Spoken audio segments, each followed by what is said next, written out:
Caros irmãos e irmãs em Cristo Jesus, ao celebrarmos a Santa Missa do Natal, chamada Missa do Dia, nós contemplamos mais uma vez, nessa tríade de missas, agora o fechamento perfeito. Nós ouvimos os evangelhos de Lucas, narrando o anúncio aos pastores, o anúncio dos anjos aos pastores. Nós ouvimos a atitude destes pastores, que não ficaram com a notícia para si, mas se tornaram, por assim dizer, os primeiros apóstolos da Boa Nova do Senhor. Nós ouvimos que a Virgem Mãe Santíssima, em silêncio, como mãe de todos os orantes, meditava e guardava todas estas coisas em seu coração.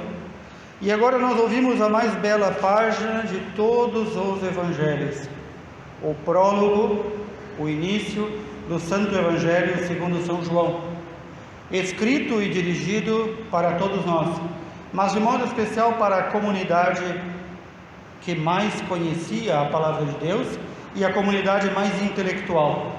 Por isso São João vai usar nos termos aqui que nos escapam na tradução em português. Ele diz que no princípio, com Deus, estava o Logos. Todos os gregos e todos os povos cultos do mundo sabiam e sabem o que é o Logos. A razão, o discurso, o verbo, a palavra. E ele está fazendo a ligação com toda a Sagrada Escritura e com toda a cultura deste povo.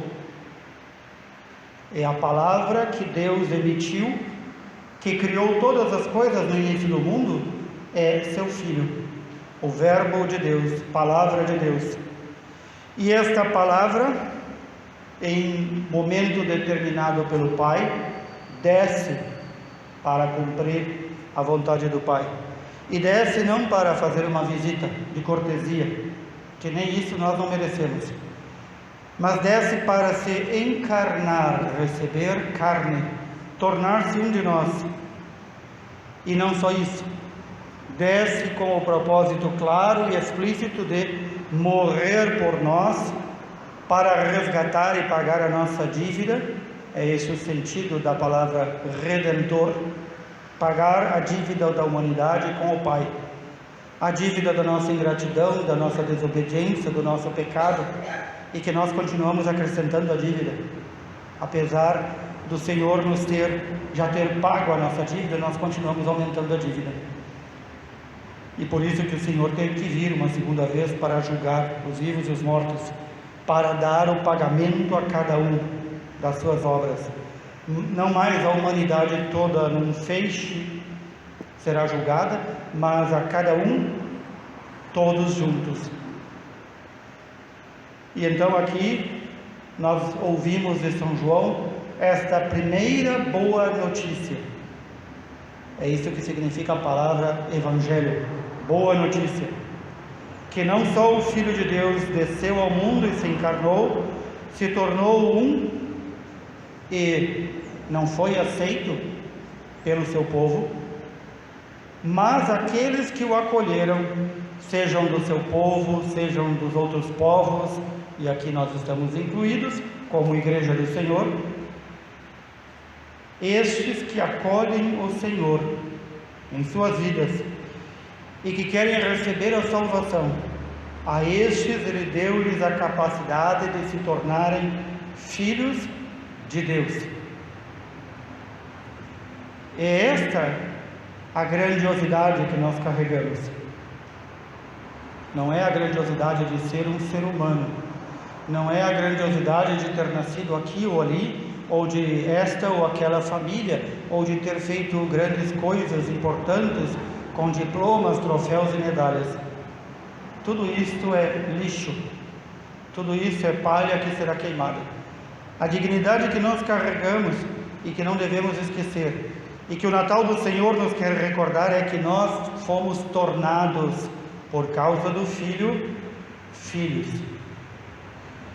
Papa Francisco, nos últimos dias, tem retomado esta meditação. É uma meditação muito antiga, que durante muito tempo se esqueceu. Filhos no Filho. Nós só somos filhos de Deus por causa do seu Filho, nosso Senhor Jesus Cristo. Então, quando a gente encontra aí tão disseminada a ideia de que todo mundo é filho de Deus, digam para essa pessoa esclarecer-se: filho de Deus é quem aceitou nosso Senhor Jesus Cristo, recebeu o batismo. Este tem a dignidade de filho de Deus. O resto continua criaturas de Deus, mas não são filhos de Deus. Mas Ele nos deu a capacidade de nos tornarmos filhos de Deus. Filhos no Filho. É impossível ser filho de Deus se não for através de seu Filho. É algo que não é uma decisão nossa totalmente, de nossos pais que nos mandaram, como gostam de dizer, batizar. É uma escolha de Deus Pai, que já escolheu desde toda a eternidade, antes de nós nascermos, a quem Ele gostaria de chamar para ser seu filho no Filho. Então nós temos que ter esta clareza, esta limpeza nas nossas ideias, para ter bem claro. A maior dignidade que nós carregamos não é ser um cristão qualquer, não é ser um padre, não é ser um bispo, não é ser um papa. A maior dignidade possível que um ser humano, criatura de Deus, pode carregar na sua vida é ter se tornado filho de Deus. Esta filiação adotiva não é uma filiação de segunda classe. São Paulo nos vai dizer que pela filiação, pelo batismo, nós nos tornamos co-herdeiros. Nós não somos herdeiros do céu em segunda categoria, nós somos co-herdeiros. Vamos herdar tudo aquilo que o Filho herda e já lhe pertence através do Pai. No entanto, neste mesmo prólogo que São João escreve, há um momento muito importante em que ele anuncia a vinda do Messias, do Verbo de Deus, da Palavra de Deus. Prestemos atenção. Antes, ele enviou João, o último dos profetas, aquele que veio na sua vida já marcada para exercer um trabalho específico para Deus. A vida de João foi viver no deserto, alimentar-se com o mínimo, manter o contato e a intimidade diária com Deus, e na hora que o Espírito Santo o levou, ir para o deserto pregar a vinda de Jesus. Como ele conclui essa missão de João Batista? Com o seu degolamento. Por quê? Porque João deu testemunho da verdade. É aqui o ponto central que São João Evangelista quis nos dizer hoje. Além de que nós temos a grandeza de filhos de Deus, que aqueles que seguem a luz, aqueles que seguem a luz encarnada, o Filho de Deus, têm a obrigação de dar a sua vida e dar o seu testemunho. A palavra que tantas vezes utilizamos, mártir. Mártir significa testemunha, aquele que, se necessário, dá a sua vida por alguém, por uma pessoa, por aquilo que crê. João veio e deu testemunho, nos diz São João Evangelista. Esse testemunho de João não é para ficar caído na sarjeta. Nós não podemos achar bonito que São João veio, São João Batista, preparou o povo, batizou, depois morreu, e que bonito, e celebremos São João, e viva São João. Não, São João mostrou a nós, já antes de Cristo ter escolhido seus apóstolos, o que é a vida de um verdadeiro cristão. Testemunho com sua vida, testemunho da luz, testemunho de Deus. E quando perguntam a João se é ele o Messias, ele prontamente diz: não, eu vim apenas cumprir uma tarefa. E apontando para Cristo diz: é importante que ele cresça e eu desapareça. No Natal também devemos recordar quantos de nossos irmãos e irmãs, não só no passado, pela sua vida santa, deram testemunho até a morte de nosso Senhor Jesus Cristo, mas quantos ainda hoje são perseguidos por causa de nosso Senhor Jesus Cristo. O dragão, a antiga serpente, o demônio, mais conhecido como o diabo, nos últimos tempos em que nós vivemos, ele tem se agitado.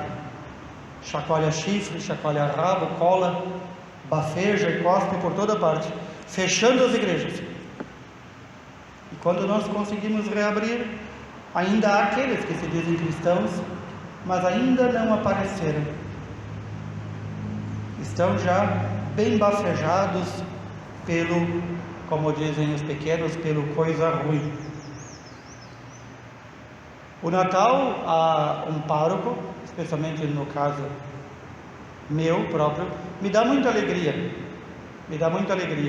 de poder celebrar a dignidade que nós recebemos de filhos de Deus pela encarnação do Verbo, mas me dá muita tristeza também de encontrar durante a semana todos aqueles paroquianos preocupados com o tal do vírus, com as doenças, com as enfermidades, comprando, casando, comendo e dançando. E na igreja eles creem que o vírus está aqui, enquanto que muitos de nossos irmãos pelo mundo, e mesmo no Brasil, diariamente me escrevem dizendo: padre, nós estamos já 6, 7 meses sem missa. Aqui nós temos, e os nossos ainda não acordaram. Talvez sejamos nós que tenhamos falhado, nós que aqui estamos, a começar por mim, que não tenho dado o verdadeiro testemunho de cristão. Talvez seja isso, porque não é possível que diante de celebrar diante do Senhor e estar diante dele, nós coloquemos as coisas deste mundo como mais importantes. Aqui chegará este tempo, e já chegou, diz o profeta Isaías, em que nós veremos com os próprios olhos o Senhor.